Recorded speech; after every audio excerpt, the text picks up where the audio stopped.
E o que acontece quando a gente morre? Pois é, nós temos várias opiniões religiosas, não religiosas. Eu vou colocá-las e vou dizer qual que eu me encaixo.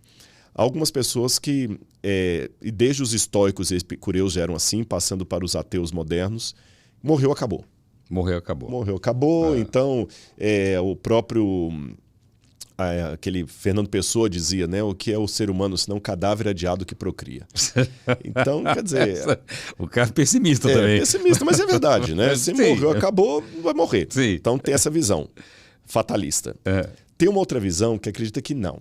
Que você vai morrer, mas você já é uma alma. Essa visão vem do platonismo. Platão que desenvolveu essa questão da alma prisioneira no corpo e a dicotomia entre corpo e alma. E quando você morre, a alma volta para o mundo das ideias. Então, somando Platão com uma adequação da reencarnação, que era a transmigração de almas de Pitágoras, veio a ideia mais espírita, que você morre e a sua alma vai para um plano superior e lá vai ser decidido se você precisa... Você já veio de um plano superior e encarnou. Aí você morre. E se você tem dívidas para serem pagas, você vai reencarnar quantas vezes forem necessárias, até um momento que você já está num estágio que não precisa reencarnar mais e vai subindo de versão patamar. espírita. Okay. A linha kardecista. Ok. Espírita é bom definir, linha kardecista. Kardecista.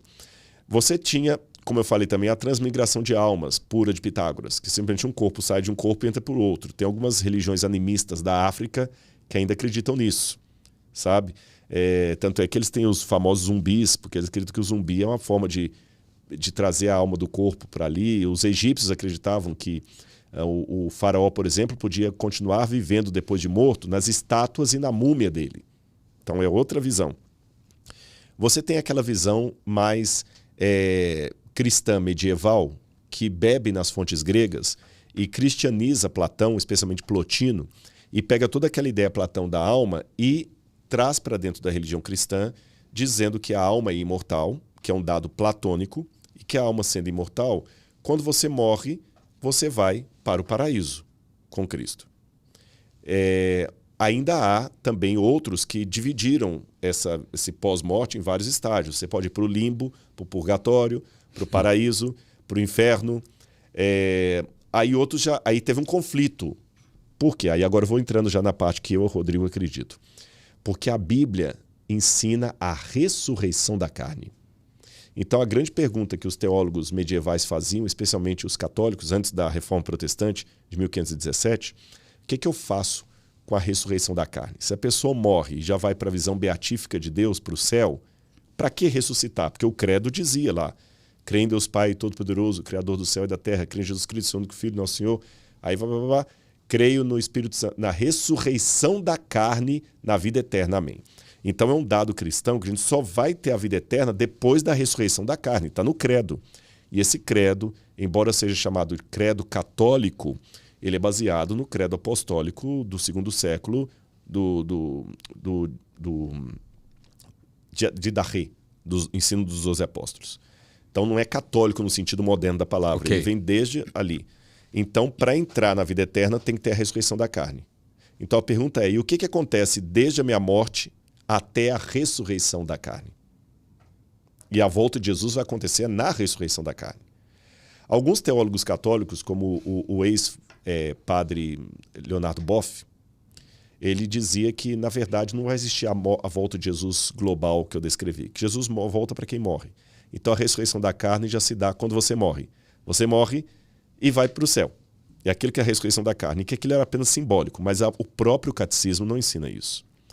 Quando a Reforma Protestante começou, Lutero, Wycliffe, Calvino, você tinha alguns grupos de reformadores que acreditavam na dormição da alma. Dormício em latim. Dormir?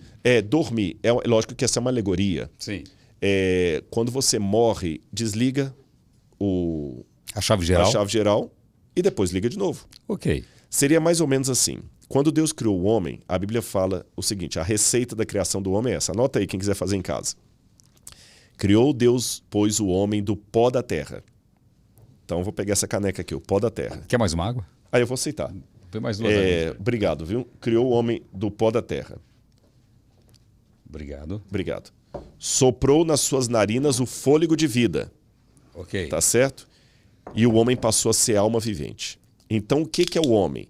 É a soma do pó da terra mais o fôlego de vida que redunda em alma vivente. Ok. Então, se eu pegar essa receita do Gênesis, o homem não tem uma alma. Ele é uma nefesh hayah, como diz em hebraico, uma alma que vive. Uhum. Agora, para eu ter esse terceiro elemento, eu tenho que ter a junção dos dois. Se faltar isso aqui, não tem alma vivente. Ok. Se faltar isso aqui, não tem alma vivente. Outra ilustração, só para ficar bem didático, é a luz. Você tem a energia, você tem a lâmpada. Quando você junta a energia com a lâmpada, você tem a iluminação do estúdio aqui. Sim. Agora, se eu tirar a lâmpada, sua energia não dá luz. Não. Se eu tirar a energia, só a lâmpada não dá luz. Então, corpo mais fôlego de vida é igual a alma vivente. Se você tirar o corpo, não tem alma vivente. Okay. Se você tirar o fôlego de vida, também não tem alma vivente. Okay.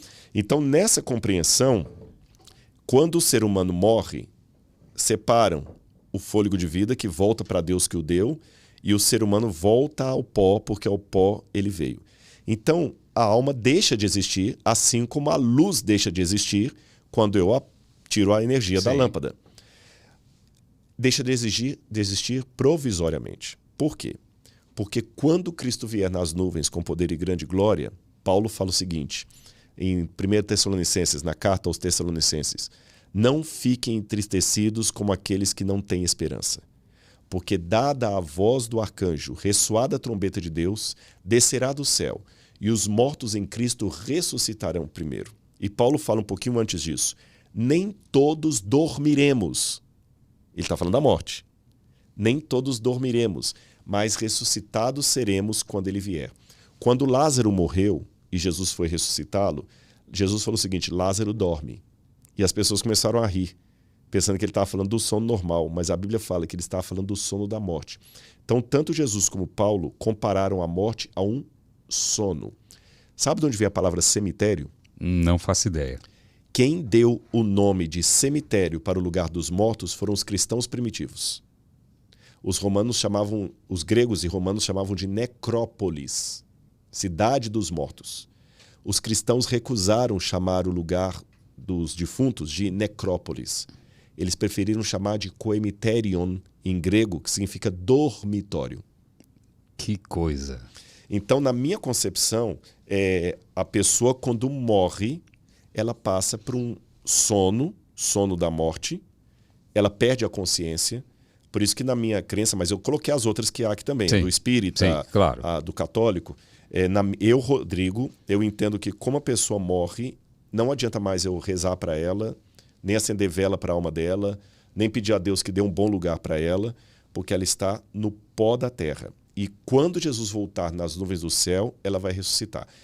E até coloco um detalhe a mais, sem querer desfazer das outras formas de entender o assunto.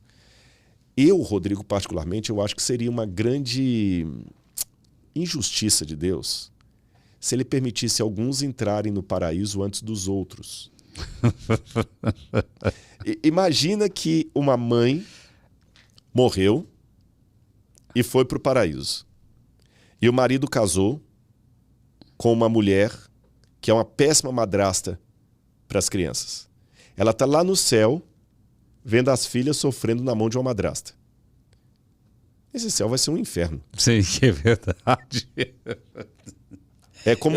eu vim aqui para ter paz, olha o que eu estou vendo lá. Eu não estou tendo paz. É como eu servir a melhor comida do mundo, mas você sabe que sua filha está na mão do traficante agora lá, com a arma na cabeça dela. Chega a ser até desrespeitoso. Imagina apenas numa comparação, a sua filha de 17 anos está na mão de um traficante com arma na cabeça. Eu falo assim, Celso, capaz eu trouxe agora aqui uma galinhada especial para você. Cadê a fome? Se você, Rodrigo, além de ter fome, desculpa, você está me desrespeitando, eu não estou nem com clima para isso. Exatamente. E outra coisa, não seria amar todos da mesma maneira. Você está dando algum privilégio. Exatamente, para uns e não para outros, e um privilégio entre aspas, porque para mim pode ser o maior paraíso, se eu sei que minha filha está sofrendo lá.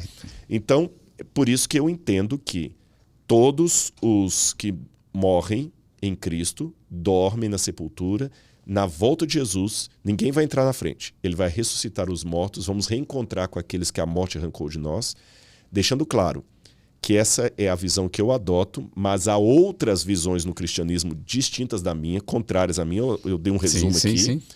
E não quero ser soberbo sobre as outras. Agora, num ponto, todas as visões, seja a minha ou as demais que eu descrevi, se encontram. A vontade por aquele dia em que nunca mais eu precisarei visitar alguém num túmulo.